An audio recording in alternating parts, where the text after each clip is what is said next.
All right, dive in today. We're going to look at browsers and how they might be utilized for crypto in the future, all the tool sets in Web3. All of that may be in the process of shifting into a new technology use case for the browser, things you guys know and use every day. So we're going to dive into that deep for you. My name is Paul Barron. Welcome back into Tech Path. Joining me today is, of course, the lead of crypto ecosystem over at Opera, and that's Susie Batt. So great to have you on the show, Susie. There you are. Thank you, Paul. Thanks for having me. And thanks for Excellent. inquiring about opera. Yeah, so we've had a chance to, well, we use a lot of browsers here on the show when we present tools, when we're presenting, editorial, other aspects, when we're breaking down a news story, all those kind of things. The browser is kind of the center stone of what we do here on the show. And we've had a chance to use Opera a few times. We use pretty much all the browsers. And we're going to get into all of that, but I want to learn a little bit about what you do there with Opera, especially as it relates to Web3 and crypto. So opera has been in the browser space for 25 years. It launched in Oslo and it has really seen the continuum of Web 1, Web 2, Web 3 through the years, through 25 years. And what my charge is to take insights from blockchain, crypto, Web3, and help the company make decisions on where products should go. Right. So whether it's DeFi or NFTs, DAOs, decentralized filing storage, that we are on the cusp of new iterations of how we browse and making ourselves relevant for the future generations. Yeah, I'm just looking at, within the browser itself. If you guys have never used Opera, I'd, invite you to download it. But it's got a lot of integrated tool sets. As you can see here, I'm on the DAO section. There's an NFT section. You also have kind of Crypto Corner, which is kind of the news, aggregator of a variety of different platforms. And then you've got even calendars, which I thought was interesting, where it shows a lot of the projects coming up, airdrops, etc. So you're getting a lot of feeds within it. I think it's a good tool for people who are somewhat crypto friendly already. I guess my question to you is, as we start to see mainstream adoption most likely coming into this space in the next few years, especially around Web3, gaming, NFTs, and use cases inside of Web3 applications that will be browser based, what are some of the key things that you guys are working on to kind of achieve and help with that adoption going forward? Well, given what a wild and crazy year this has been in crypto, our focus is really is still safety, privacy, and clean UI UX, which Yeah, allows this normie experience to feel like safe, and that the unexperienced will have a good experience, not knowing really exactly what Web3 is. I don't think any of us knew what Web 1 or Web 2 really were defined as when we were experiencing it. It wasn't until we reflected, oh, well, Web 1 is really about gaining information. Web 2 was about distributing information. And Web 3 is really about creating and owning content. So right. layering those three together, whatever you want to call it blockchain, crypto, Web3, it's really the next iteration of the web. And for Opera to stay relevant, we have to incorporate all these Internet of Things, whether it's creating NFTs, trading NFTs, DeFi, swapping. These use cases are still being built out in the ecosystem. And I think next year will be a huge opportunity for music and chat GPT. And that is something that I'm looking forward to. Yeah, well, we of course do a ton of deep dives on use cases in Web3. Some of the the leaders of the market that are starting to just now inch their way forward. To where some people will start to recognize mainstream brands. Obviously, we report quite heavily on Nike and what they're doing in recent news. It's been all about Starbucks and what they've done with their Hmm. loyalty and ecosystem that eventually will work its way into web class browsers and most likely use cases that will really apply to everyday life. And that's something, back to your point, when you look at Web3, the identity aspect and ownership of our own data, all that connective tissue that has been missing in Web2, I think is going to have a huge chance going forward in the future of Web3. Security is one of the bigger areas that we look at, and I think a lot of people do when they first get into crypto. How are you guys addressing the security layer inside of Web3 and what that might look like in a browser in the future? Well, we have always had a huge tech department and devs working on security, and that hasn't changed with the addition of the Opera crypto browser. Yeah. For instance, VPN is built in and free in all of the browsers. If you use a public Wi-Fi, you really do need to use a VPN. Yeah. You there's also we just had a client release um, for a new product called Web3 Guard, and that includes DAP check, malicious address check, and a Okay. phishing detection feature.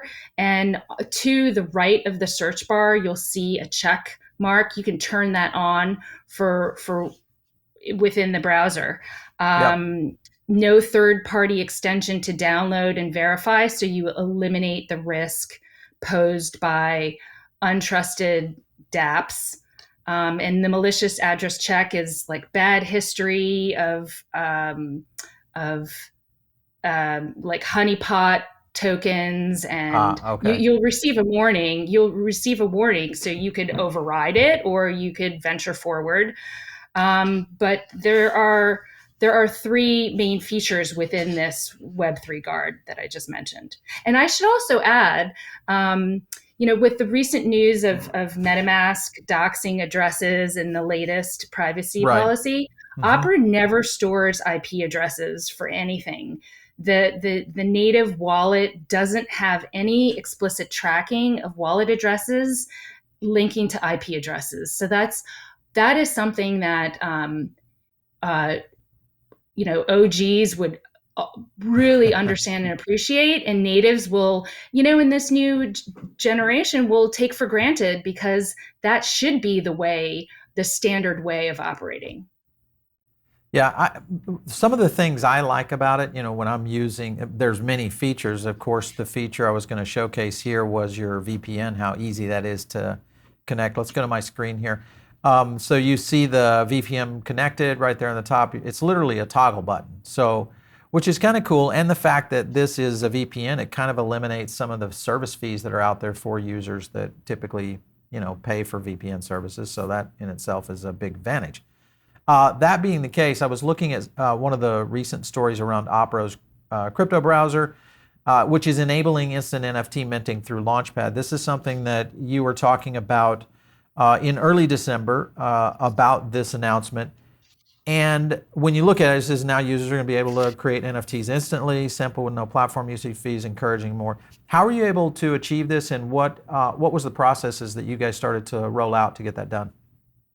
So while we were coming up with the crypto corner part of our browser, I felt that the users couldn't get anything experiential out of it. It was reading token airdrops and very two-dimensional, and we talk about this creator economy, but there wasn't a way yet to create NFTs, and it's just so confusing for the normie. So we partnered with Altion, which is a company that provides cloud-based workflow for creatives, and Hmm. they partner with Apple and Adobe.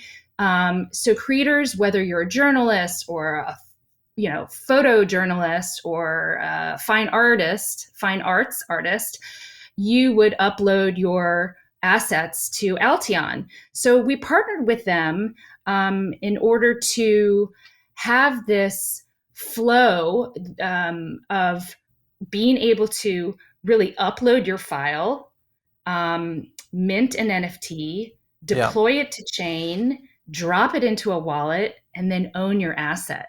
Yeah. And with the two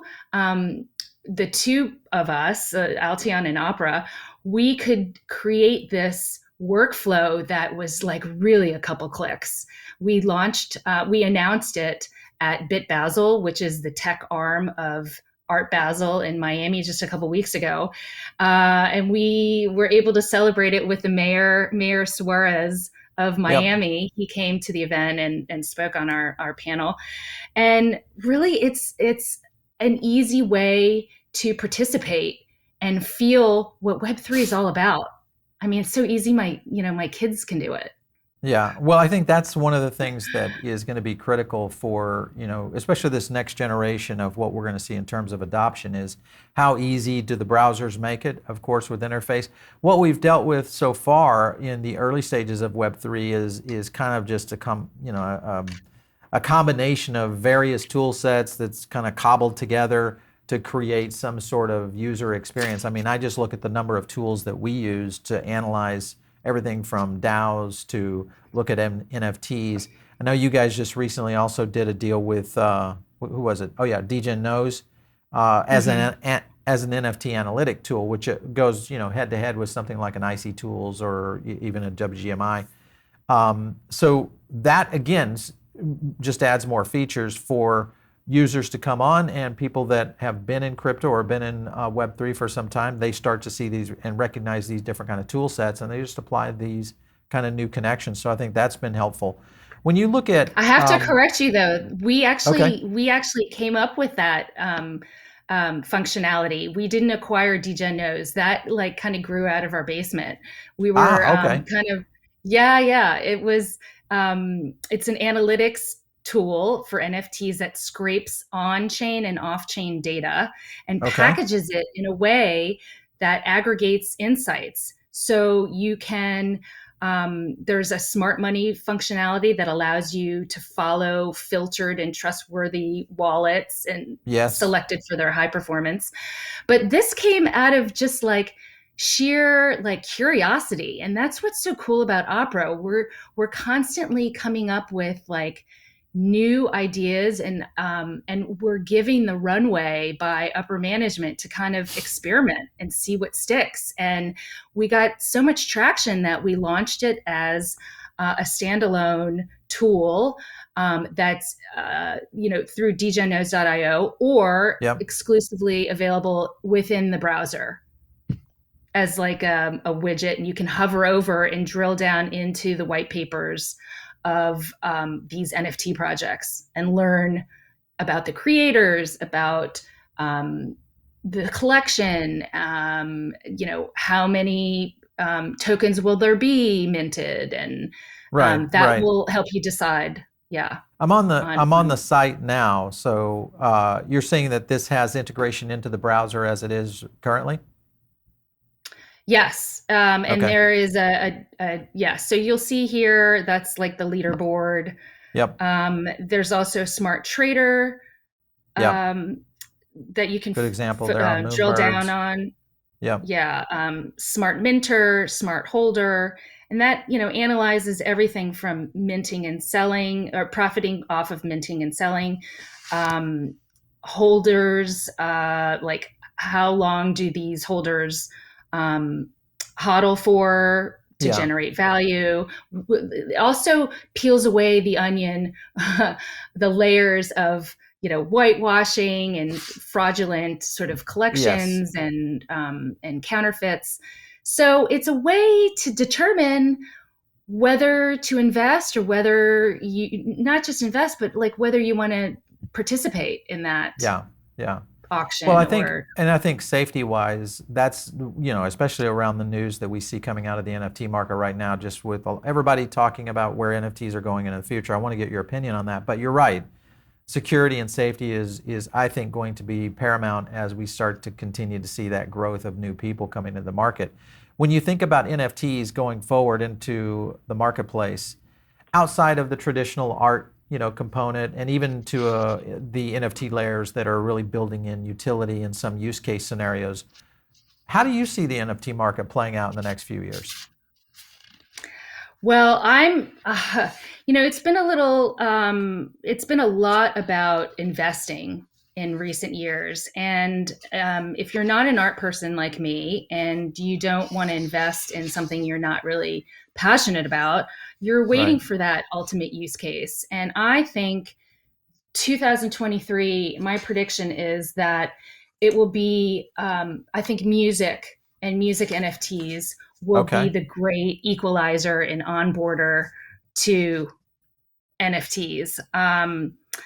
I think ticketing as well as community kind of gating for fans, and the ability to fundraise for artists to fundraise into their tours or albums, and for fans to own a piece of the music, Yeah. um, Yeah. is Well, we're really seeing a exciting. lot. It's sort of like Yeah, community we're seeing DAO, it. like Constitution DAO-ish, you know? Exactly. We're seeing a lot of that in the space, everything from Audius to Gala Music and others that are starting to really kind of move into these veins. We could see a whole new cottage industry that kind of burgeons into an entirely new music industry in the next few years, which is where I think it's going to be going. So I'm in agreement with you. I think the artists are really going to be the ones who benefit the most with Web3, and I think they're starting to recognize that now, and that alone may be one of the catalysts that help kind of accelerate music NFTs and other NFT art forward in the future. Because once an artist starts to kind of plug in, then the fan base plugs in almost simultaneously. So that's always a big help. If you're into blockchain gaming, or maybe you're just trying to start your exploration in Web3, this is your one-stop shop, because everything from music to film, all of that available over at Gala Games. You can just jump over to their website, check out the game section. They've got everything from Superior, Spider Tanks. We've dropped a lot about that. Townstar, one of the more popular ones. Fortitude coming soon, and many, many more, including Battlestar Galactica. Don't forget Grit and some of the others that are really some of these graphical phenomenons. But just check them out. Just go to gala.games or games.gala.com. I want to jump over to the browser statistics. This was some of the latest ones. About 350 million users across the globe. Opera has around 2.2%, 2.2% percentage of the browser market. Obviously, there's a handful of browsers. Everybody knows the ones out there. What do you think this is going to do to Opera in general as we start to see the Web3 adoption? Because I have not seen Web3 components integrated into Chrome. iOS is completely a barren landscape of no integration. Brave is working on it. There's a few things that they're doing that I like.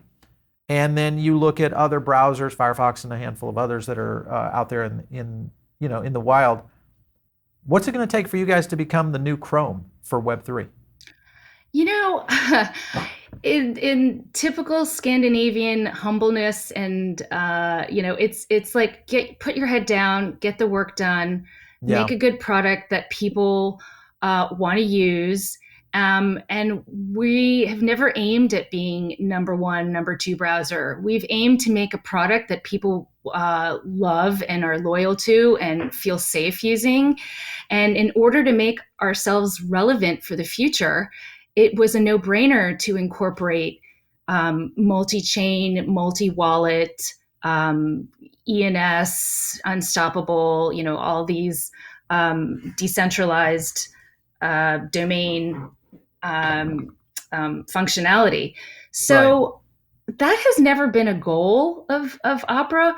And, in the spirit of blockchain being very decentralized and no one point of authority, we've operated in hundreds of countries around the world and for the past 25 years, and have a really great understanding of what privacy means in different countries, Hmm.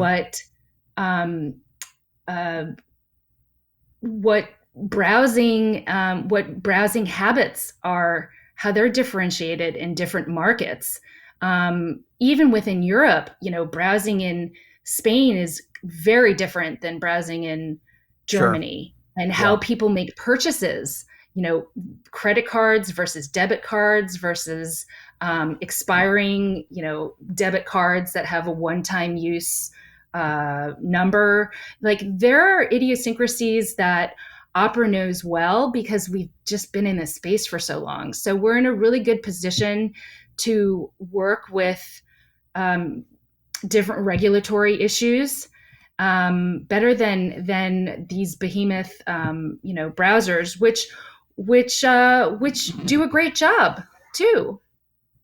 Yeah, I think, well, but very humble, but I think at the end of the day, it's going to require you to really kind of accelerate in terms of the innovation. Right now, I would say that Opera is in somewhat of an acceleration mode. Just if I look at just the number of features that you guys have launched, that to me means a lot, I think, going forward, because I think that's the first thing that I always recommend people is, let's get your browser set up, because the browser is going to be kind of your gateway to your wallets and some of the things that you need to use for integrating into this new world.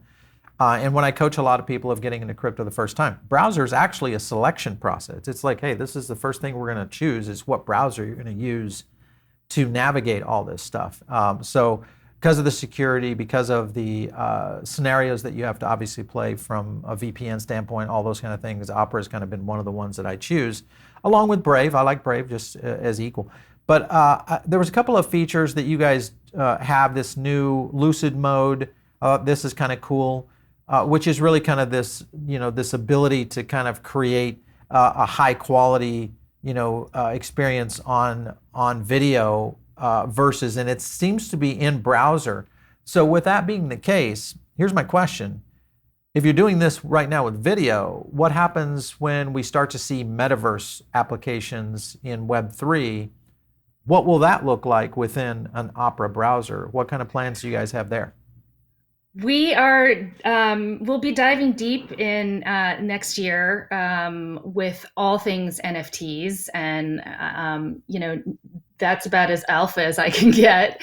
But we really view ourselves as being the portal. We don't want to control your experience beyond safety Yeah, and easy onboarding. yeah, And that means also easy onboarding to from fiat to crypto, so that you can access those games or those tokens. But whether you choose one chain or another, that's up to you. yeah, We're sure. what we have under the hood is unnecessary for normies to really decipher. We want to make sure that we have optionality for all of our users and um, integrate wallets so that they can access those tokens easily, and including their NFTs. Yeah. I'm looking also at another feature today is, the Opera GX, which is, integrated more towards the gaming side of things. We're not going to dive into that today, but I was impressed by this. I'd love to get your team on to talk about this, because we have a lot of gamers that follow this. It probably deserves its own episode, because I think gaming is going to be a big part of browser-based, especially as we start to see a lot of, you know, um, up and coming countries, as well as up and coming, municipalities, really people getting into this kind of device use case scenario of gaming in the browser, which will happen, I think, on both mobile and also on desktop. So I'm really intrigued with what you guys are Absolutely. doing there. Love to It's get, the number one gaming browser in the world. yeah. And I think this is that's why I think it deserves its own little episode, probably, as we get going forward. Is there anything, when you look at just the things that you're trying to do in 2023, it seems like your checklist is pretty done. I mean, you've integrated securities, you've done the NFT component, you've really kind of created a corner for understanding the news aggregations, because this is probably in most cases a lot of, if anybody's new in crypto, first thing they do is they go to YouTube. They'll go to some news sites, which now are even questionable to an extent of what's the meaning behind that news. So I love the fact that you guys have gone down that direction. And then this whole aspect of the calendar integration with launches and airdrops and all that kind of stuff. Anything new that we could be looking at in the next few quarters for Opera in terms of dropping into the browser? Well, okay. I hope I don't get in trouble, but I would love to see, I hope that we'll continue, wink, wink, our path down NFTs, Okay. and continue on with minting, but also community gating for Opera users and access to really cool upside. And I'm trying to like dance around this, but I think you'll see. I think you'll see a lot of NFT activity, a lot of DAO activity. You know, we're the 19th largest token holder of ENS. DAO will become more active in that governance. You'll also hopefully music, hopefully social graphing, where you can own your own kind of tweet equivalent. That is your content. Okay. You can choose to share different slices of data according to who your audience is. That's interesting. You know, like Lens Protocol, Disco.xyz. You know, they're Yep. doing this now. So I think geez, like 1 week of crypto life is like a year, No right? kidding. So No who kidding. knows what's going I hope to just get a breather over the next couple weeks. Then I can like, you know, There is you no know, breather, Susie. This is I Web just need 3. a couple days. We are Uh, building for the future of mankind here. There is no breather. but I have to say, you know, what I'm excited about are these 2 billion new users that are Yes, entering into the space, and that's the Gen Alpha. These are for sure. my kids. These are, you know, our kids. These are Yep. um, the crypto first, definitely mobile first since they Yes, hatched. definitely. And they have been homeschooled. They do their math and all of their work on computers in the event of, you know, something school shutting down again. They're Yep. nimble, they game, they're used to gamification of everything. So I think with them entering in, you know, 2 billion by 2025, Yes. we are hoping to be positioned as the browser of choice for that generation. Well, that And would that be a means, huge step forward because that to me is going to be the generation that kind of takes us into a lot of new technologies, AI, what we're going to see around all things interplanetary, what we're going to see in the innovations around just alternative energies and things of that nature in the development of that, along with crypto and where blockchain is really going to, I think, take a lot of the future of technology. So you're in the right place. I was looking at this video that we were playing while you were chatting there, and I love. First of all, I like this kind of in VR experience that's coming down the pipeline with Opera. So again, more tool sets as we start to see more augmented experiences. The likelihood is we're probably going to see Apple coming out soon with what's going on, and we're going to see, I think, a lot more from Google around this experience. Meta and MetaQuest has already kind of started to move in this direction, but there's just so much coming at the industry right now that I'm very excited about. We're always looking at what is the interface, and the browser right now, as everybody knows, is our interface. So it's going to be fun to watch what you guys continue to develop out there for sure.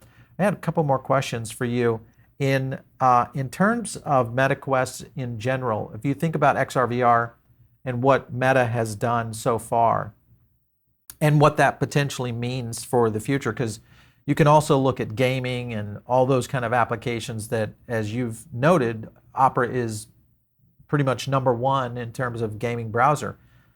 How do you see VRXR coming into the marketplace through a browser element in the future? it's just another way to onboard, right? You can have a specific device that is linked with Meta, and that's, you know, brand loyalty for them. But Right. I think users in this generation are suspect to these kind of um, ways of being kind of charted down a particular path and not being able to have interoperability, and not being able to um, choose which blockchain they want to be on. And so I think the multi-chain will kind of flesh out this year, like who has the best onboarding experience for crypto and for AV, VR. What has the best visuals and best speed and Right. um, low price point for entry, lower barriers to entry. It's still really early. It's still really Yeah. early, but experimenting and your pod evaluating these helps all of us. Yeah, I think this is going to be one of the biggest areas of innovation for next year. One, because we'll see a lot of new people start to inch their way into crypto and blockchain and gaming, NFTs, all those things starting to embrace, especially if we see the movement in music NFTs and in the NFT market in general, which I think we are. 2023 might actually be the year. I know a lot of people were pointing at 22 being the year, but obviously with all the fallout from what we've seen in the industry, it kind of put a thwarting, I think, on the market in general. So it'll be fun. Susie, it has been great having you on the show today. Thank you so much. We're going to keep a close eye on Opera, the browser, and we'll probably still continue to bring it up and use it here on the show so we can kind of showcase some of the new features and stuff that you guys are releasing. But thanks for stopping in today. We Thank you. appreciate it. Thanks, All right. Paul. You bet. All right, so you guys are in over on the podcast side of things right now. Make sure and jump in over here on our video side, because this is where you're going to catch all these great graphics. It's also where we do a ton of analysis on some of our other shows. We break down charts. We do a lot of analysis on where the future of the industry is going, both on blockchain, crypto, NFTs, gaming, and even the metaverse. So all of that happens right here on YouTube. It's very easy to get to us. Just search Paul Barron Network or PBN3. You'll find us. And of course, if you want to follow me, it's out there on Twitter at Paul Barron. We'll catch you next time right here on TechBath.